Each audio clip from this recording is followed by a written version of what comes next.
नमस्कार, मैं हूं किरण। आप देख रहे हैं प्राइम टीवी। स्वागत है आपका प्राइम उत्तर प्रदेश में। राज्यसभा चुनाव के लिए 10 सीटों पर वोटिंग जारी है। बड़े स्तर पर समाजवादी पार्टी में क्रॉस वोटिंग हुई।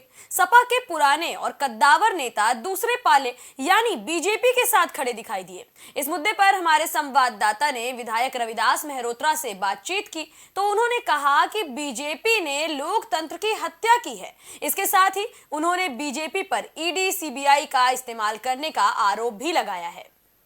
राज्यसभा चुनाव को लेकर आज सुबह 9 बजे से लगातार मतदान जारी है। हमारे साथ बातचीत के लिए लखनऊ से विधायक रविदास मेहरोत्रा जी मौजूद हैं।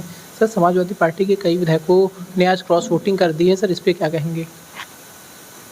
मैंने समाजवादी पार्टी को खुला मतदान किया है, लेकिन भारतीय जनता पार्टी की सरकार ने सरकार का, प्रशासन का, धन बल का उपयोग करके कई विधायकों को तोड़ने का काम किया है। आज जो है भाजपा ने लोकतंत्र की हत्या करने का काम किया है। भारतीय जनता पार्टी की सरकार विपक्ष को ख़त्म करना चाहती है। जिस तरीके से भाजपा ने प्रदेश सरकार का, अपने प्रशासन का, धन बल का प्रयोग करके चुनाव जीतने का प्रयास किया है, ये लोकतंत्र के लिए बहुत खतरे की घंटी है। भाजपा की सरकार से जनता में बहुत आक्रोश फैल गया है और भाजपा की सरकार ने एक सीट जीतने के लिए जो तरीके अपनाए हैं वो तरीके अनुचित थे और लोकतंत्र के लिए बहुत घातक थे। सर, जो समाजवादी पार्टी के कई विधायक हैं, चाहे मनोज पांडे हो या ऐसे राकेश प्रताप सिंह हो या पल्लवी पटेल हो, कई ऐसे विधायक थे जो समाजवादी पार्टी में काफ़ी बड़े नेता माने जाते रहे। सर, वो उनको बीजेपी अपने पाले में लाने में कामयाब हो गई। सर, ये कितनी बड़ी सेंधमारी मानते हैं आप इसको? देखिए, बहुत से लोग जो हैं ईडी से, सीबीआई से, इनकम टैक्स से डर गए। कुछ लोग पैसे के लिए उन्होंने अपना ईमान बेच दिया। कुछ लोग जो हैं उनको डर दिखा करके जो है शासन का, सरकार का दुरुपयोग करके तोड़ने का प्रयास किया गया है। एक सीट जीतना हारना ये कोई महत्वपूर्ण बात नहीं है। इससे महत्वपूर्ण बात ये है कि एक सीट जीतने के लिए भारतीय जनता पार्टी की सरकार ने हर तरह की हथकंडे अपनाने का काम किया, जिससे भाजपा की सरकार बेनकाब हो गई है। जनता 2024 के लोकसभा चुनाव में इसका बदला लेगी और भारतीय जनता पार्टी को हराने का काम करेगी। तो आप सुन रहे थे सपा विधायक रविदास जी को, जिन्होंने बताया कि बागी विधायकों के विरुद्ध कार्रवाई की जाएगी, उनको पार्टी से निकाला जाएगा और जनता उनके खिलाफ मतदान करेगी। अभिनव सिंह, प्राइम टीवी। राज्यसभा चुनाव को लेकर आज सुबह तो उत्तर प्रदेश में राज्यसभा सीटों पर लगातार चुनाव चल रहा है और इसी बीच बड़ी खबर आ रही है, जहां उत्तर प्रदेश में राज्यसभा की वोटिंग पूरी हो चुकी है और उत्तर प्रदेश में ये राज्यसभा की सीटों की लड़ाई काफी ज्यादा दिलचस्प रही है, जहां सपा को एक के बाद एक लगातार झटका लगता रहा, जहां सपा के 7 विधायकों ने भाजपा को वोट किया। बीजेपी के 8वें उम्मीदवार की जीत इस पूरी वोटिंग प्रोसेस से लगभग तय हो चुकी है। उत्तर प्रदेश में बड़ी खबर है, जहां राज्यसभा की वोटिंग पूरी हो चुकी है और इस दौरान ये राज्यसभा के सीटों की लड़ाई काफी ज्यादा दिलचस्प बनी रही। सपा को झटका देते हुए सपा के 7 विधायकों ने बीजेपी के प्रत्याशियों को वोट किया और अब इस 7 वोट के बाद बीजेपी के 8वें उम्मीदवार की जीत लगभग तय हो चुकी है। तीसरे राज्यसभा कैंडिडेट के जीतने के लिए सपा को ये वोट्स चाहिए थे, लेकिन सपा के 8 विधायकों ने क्रॉस वोटिंग कर दी और इसी के चलते बीजेपी के 8वें प्रत्याशी संजय सेठ का जीतना लगभग तय हो चुका है। सपा के तीसरे कैंडिडेट आलोक रंजन की हार तय मानी जा रही है। सपा के जिन विधायकों ने बीजेपी प्रत्याशी के पक्ष में वोट करने का काम किया है, उनमें से कई अखिलेश यादव के करीबी माने जाते रहे हैं, जिनसे अखिलेश यादव को बड़ा झटका लगा है।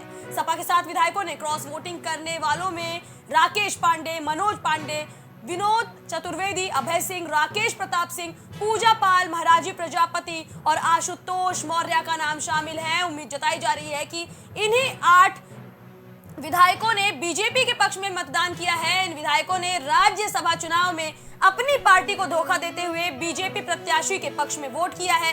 इसी के चलते सपा के तीसरे कैंडिडेट की जीत तय हो गई है। खबर से जुड़ी अपडेट लेकर हमारे सलाहकार संपादक संजय राजन हमारे साथ जुड़ रहे हैं। संजय जी, आखिर क्या वजह हो सकती है कि एक नहीं, दो नहीं, बल्कि 7 विधायकों ने भाजपा का रुख कर लिया? देखिए किरण, निश्चित तौर पर सियासत का खेल है ये, और जाहिर सी बात है जिस तरह से प्रतिष्ठा का सवाल बना हुआ था समाजवादी पार्टी और भारतीय जनता पार्टी के लिए, इसमें बड़ा दिलचस्प रहा ये मुकाबला। हालांकि समाजवादी पार्टी, इसमें ये कहा जा सकता है कि भारतीय जनता पार्टी के रणनीतिकारों के सामने शिकस्त खा गई। समाजवादी पार्टी को इस बात का हवा भी नहीं लग पाया कि किस तरह से उनके विधानसभा में मुख्य सचेतक मनोज पांडे पार्टी से इस्तीफा देंगे और समाजवादी पार्टी के खेमे में आ जाएंगे। राकेश पांडे की बात की जाए, राकेश प्रताप की बात की जाए, अभय सिंह की बात की जाए, ये तमाम ऐसे नाम थे जिस पर कहीं न कहीं दबाव की राजनीति काम आई है और वो भारतीय जनता पार्टी को मतदान करते हुए नजर आए। खुद केशव प्रसाद मौर्य जो डिप्टी सीएम हैं, वो इन सारे बागियों को लेकर के पहुंचे थे, उनका मतदान कराए और फिर अपने साथ लेकर के चले गए। बीच का रास्ता निकालने की कोशिश है। हालांकि आशुतोष मौर्य के बारे में बताया जा रहा है कि वो गैर मौजूद रही, इसका भी समाजवादी पार्टी को नुकसान हुआ है। लेकिन देखा जाए तो कहीं न कहीं साम दाम दंड भेद तमाम हथकंडों का इस्तेमाल समाजवादी पार्टी और भारतीय जनता पार्टी दोनों की ओर से किया गया, क्योंकि सो भाजपा में भी सेंध लगाने में समाजवादी पार्टी कामयाब रही। गुड्डू जमाली की बात की जाए, वो समाजवादी पार्टी का दामन भी थामने वाले हैं। जल्दी 28 तारीख को उनका पार्टी में संभवतः सदस्यता होगा। तो कुल मिलाकर के ये कहा जा सकता है किरण की काफी दिलचस्प रहा ये मुकाबला। हालांकि जिस तरह से अखिलेश यादव ने ट्वीट किया है उससे बिल्कुल साफ संकेत है। उनका कहना है कि मनोज पांडे का नाम लिए बगैर उन्होंने साफ किया है कि कुछ लोग ऐसे हैं जो पीडीए का समर्थन नहीं करना चाहते हैं। यानी कहीं न कहीं एक संदेश देने की कोशिश हुई है और समाजवादी पार्टी लगभग ये हार स्वीकार कर चुकी है जिस तरह से अखिलेश यादव ने ट्वीट किया है। लेकिन मुकाबला काफी दिलचस्प रहा। अब देखने वाली बात ये होगी और सबकी निगाहें इस बात पर टिकी हुई है कि समाजवादी पार्टी के जो 3 प्रत्याशी हैं, चाहे पूर्व नौकर था आलोक रंजन हो या रामजी लाल सुमन हो या फिर जया बच्चन हो, इनमें से किन 2 लोगों की किस्मत खुलती है, इस पर भी सबकी निगाहें फिलहाल टिकी हुई नजर आ रही हैं। जी, इस खबर पर हमारे साथ जुड़ने के लिए आपका धन्यवाद संजय जी।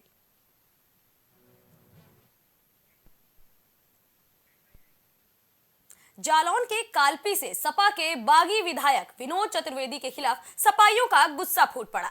दरअसल विनोद चतुर्वेदी राज्यसभा चुनाव में सपा के खिलाफ वोटिंग करते हुए बीजेपी के समर्थन में नजर आए। इसके बाद सपा के कार्यकर्ताओं ने नाराजगी दिखाते हुए उनका पुतला दहन किया। मथुरा सांसद हेमा मालिनी आज गोवर्धन के हनुमान बाग आश्रम पहुंची, जहां उन्होंने हनुमान जी के दर्शन किए। वहीं दर्शन करने के बाद मीडिया से मुखातिब होते हुए हेमा मालिनी ने कहा कि आलाकमान के आदेश पर फिर से मथुरा से ही लोकसभा चुनाव लड़ेंगी। साथ ही उन्होंने कहा कि मथुरा से उनका एक अलग ही लगाव है, ब्रज से उनको प्यार है। इसके अलावा सांसद ने कृष्ण जन्मभूमि निर्माण पर कहा कि मंदिर का मामला अभी कोर्ट में है, जो भी निर्णय आएगा उसका सम्मान किया जाएगा। महसूस ऐसा होता है कि साक्षात हनुमान जी यहाँ पर विराजमान है, तो ऐसा एक अनुभूति होती है। और हम लोग राम के भक्त हैं, कृष्ण के भक्त हैं। हनुमान जी को तो सब पूरा वर्ल्ड इतना चाहते हैं, युवा पीढ़ी से लेके बच्चा सब लोग हनुमान जी के। हम लोग भी बच्चों को जब बताते हैं, छोटे हमारे स्कूल जाते हैं, जो ग्रैंड चिल्ड्रन जो है ना, उनको भी हनुमान जी की कहानी सुनाना पड़ता है, तभी वो सोएगा, उनको अच्छा लगता है। ऐसे हमारी संस्कृति ऐसी है कि ऐसे अच्छे कहानियाँ सुना के बच्चों को वो हमारा जो वैल्यूज़ है उसका मूल्य सब बताते हैं।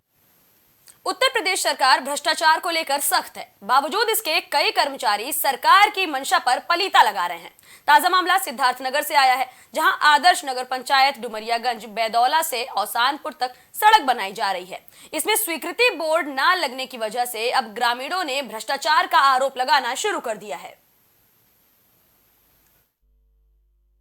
उत्तर प्रदेश सरकार भ्रष्टाचार को लेकर काफ़ी सख्त है, लेकिन वहीं पर जिम्मेदार अधिकारी भ्रष्टाचार को बढ़ावा दे रहे हैं। जी हाँ, मैं बात कर रहा हूँ जनपद सिद्धार्थनगर के आदर्श नगर पंचायत डुमरियागंज में रोड बनने का। आपको बता दें कि बैदौला से औसानपुर रोड जो बन रहा है वो मानक विहीन रोड बनाया जा रहा है। और आपको ये भी बता दें कि अभी स्वीकृति बोर्ड नहीं लगाया गया है, कहीं ना कहीं लोगों से ये छिपाया जा रहा है।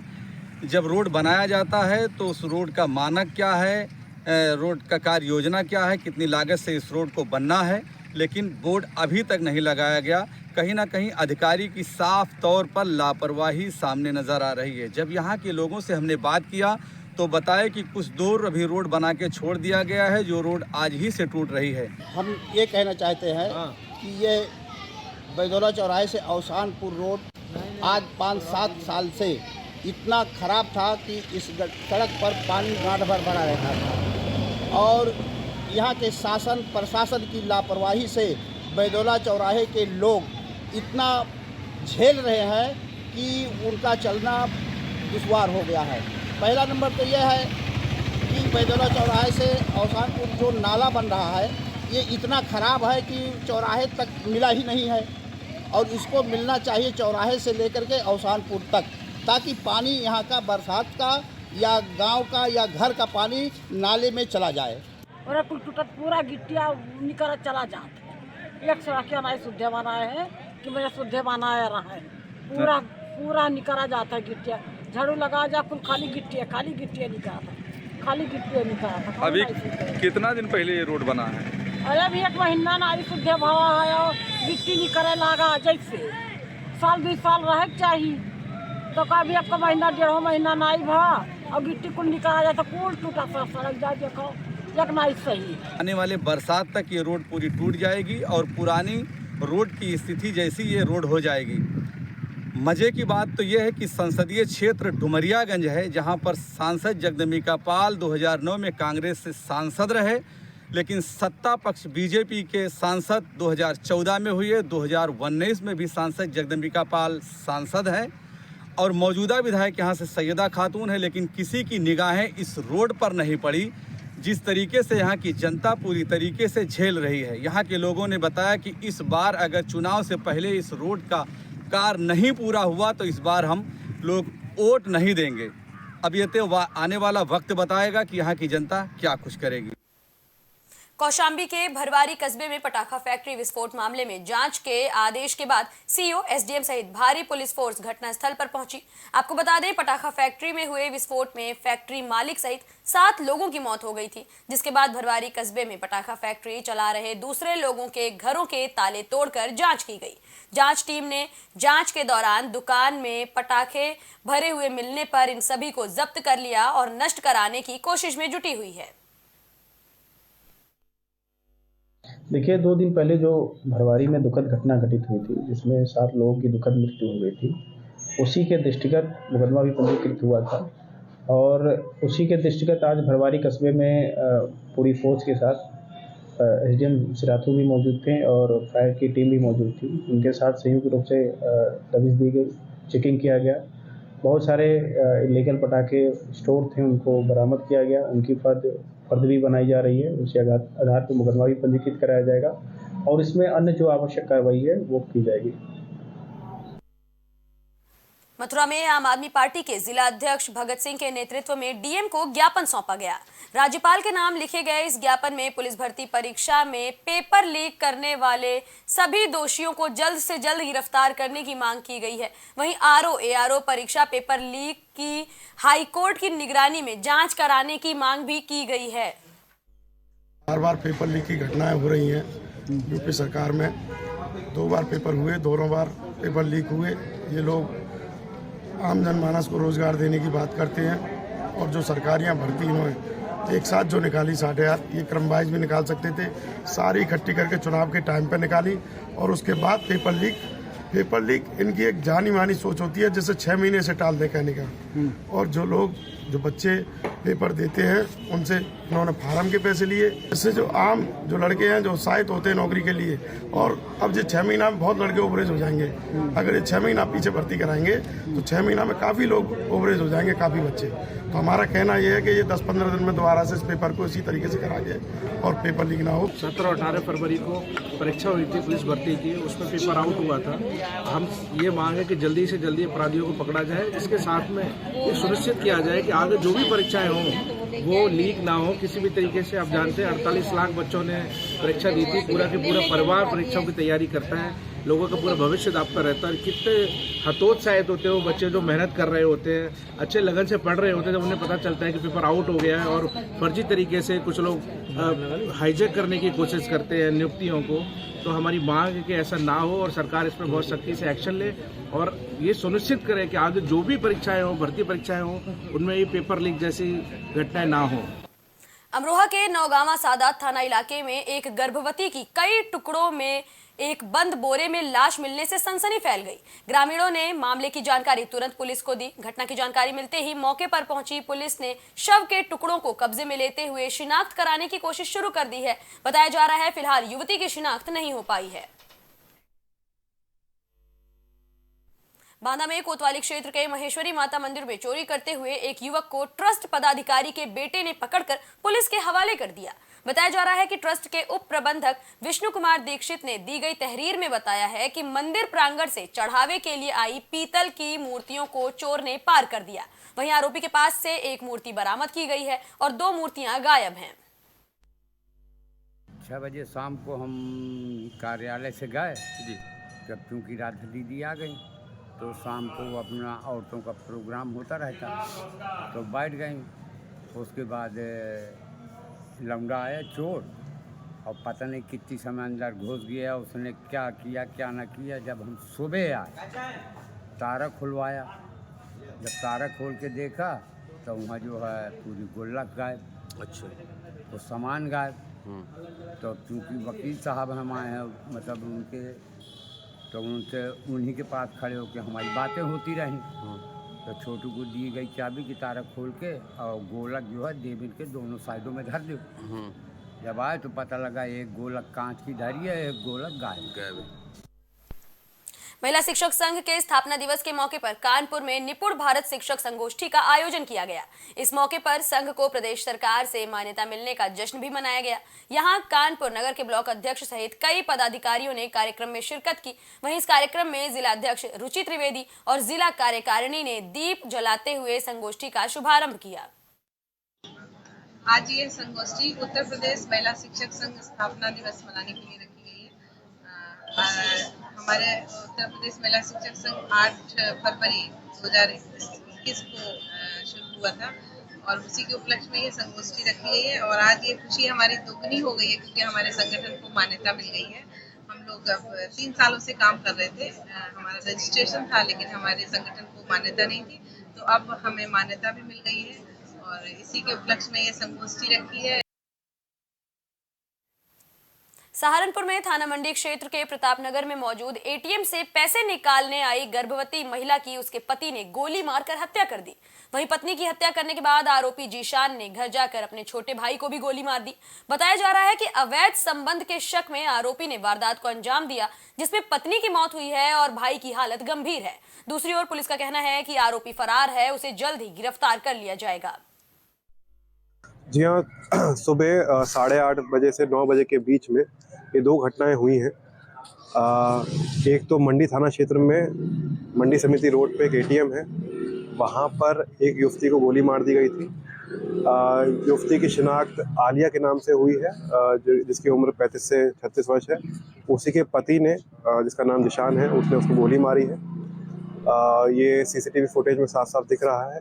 उसके बाद उसका पति वहाँ से निकलकर यहाँ अपने घर वर्धमान कॉलोनी कोतवाली देहात थाना क्षेत्र में आया और उसने अपने छोटे भाई पर भी गोली चलाई और गोली चलाते ही वो वहाँ से भाग गया।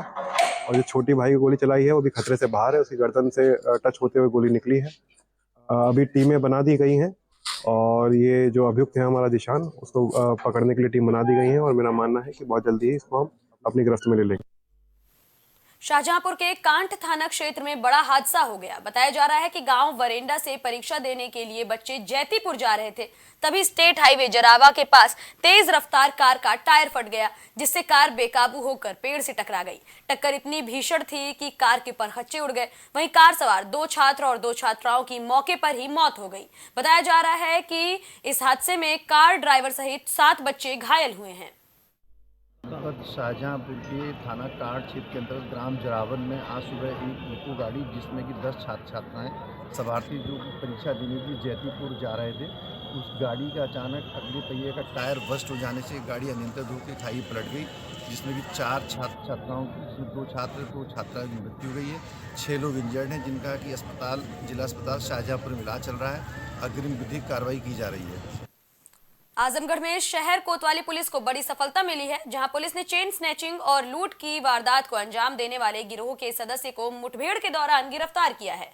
बताया जा रहा है कि मुठभेड़ में आरोपी के पास से अवैध तमंचा सहित वारदात में इस्तेमाल की जाने वाली मोटरसाइकिल भी बरामद की गई है।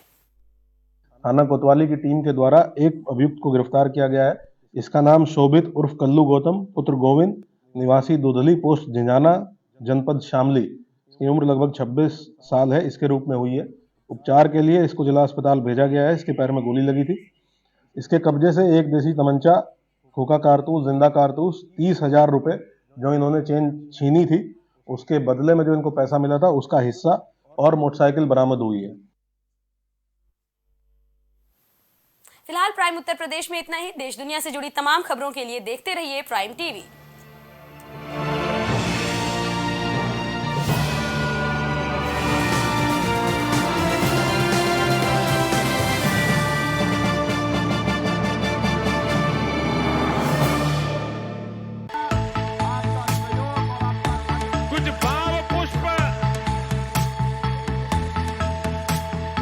आप देख रहे हैं प्राइम टीवी, सच साहस सरोकार। प्रधानमंत्री श्री नरेंद्र मोदी का संकल्प है कि देश का हर नागरिक पोषित, सशक्त और समर्थ बने। जब पूरा विश्व इस सदी की सबसे बड़ी महामारी कोविड-19 से जूझ रहा था, उस दौरान प्रधानमंत्री श्री नरेंद्र मोदी जी के नेतृत्व में भारत सरकार ने प्रधानमंत्री गरीब कल्याण अन्न योजना का संचालन कर देश के गरीबों की खाद्य सुरक्षा सुनिश्चित की। इसी संवेदनशीलता को जारी रखते हुए आज 80 करोड़ से भी ज्यादा लोगों को मुफ्त अनाज दिया जा रहा है। सभी को अनाज, पोषित समाज। अगर आप करना चाहते हैं अपने बिजनेस को प्रमोट, तो इसके लिए आपको चाहिए होगा एक सपोर्ट। बेहतर स्क्रिप्ट, शानदार ग्राफिक्स, बेहतर विजुअल, दिखाएंगे कमाल, जानकारी पहुंचेगी जन जन तक, आपका काम करेगा धमाल। इन सभी चीजों के लिए अब ना हो परेशान। Brand promotion, motion designing and video editing, 2D और 3D animation, television telecasting, social media works, script writing जैसे कामों के लिए आज ही कांटेक्ट करें 9267925186 पर। इसी के साथ ही आप हमें जीमेल भी कर सकते हैं vikasproduction.gfx@gmail.com पर।